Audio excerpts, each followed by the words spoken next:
सबसे पहले बात करेंगे मुत्तहदा अरब अमारात में शदीद बारिश से निज़ाम जिंदगी मफलूज हो गया। ओमान में 21 अफराद जाँ बहक। दुबई में 2 साल की बारिश चंद घंटों में बरस गई। शारजा शेख ज़ैद पर गाड़ियां तैरने लगी। बुर्ज खलीफा के सामने भी पानी जमा हो गया।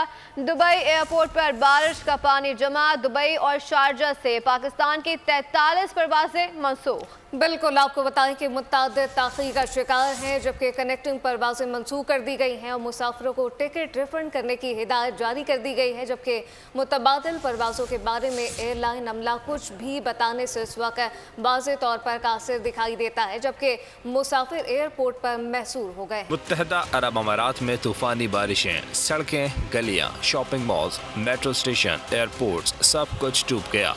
पानी देखे कितना भर गया है, वो गाड़ियां फंस गई है यहाँ पर। बरसात ने 75 साल रिकॉर्ड तोड़ डाला। दुबई में 2 साल की बारिश चंद घंटों में बरस गई। शारजा शेख ज़ैद पर गाड़ियां तैरने लगीं। बुर्ज खलीफा के सामने भी पानी जमा हो गया। शारजा की सड़कें भी नहरों में तब्दील हो गयी। तालीमी इदारे और दफातर आज भी बंद हैं। अमले को घरों से काम की हिदायत की गई है। ओमान में भी सैलाबी सूरत हाल है, जबकि बारिश के बाइस हादसात में 21 वफ़ात हुई। सब्सक्राइब करें और बेल दबाएं ताकि कोई खबर रह न जाए।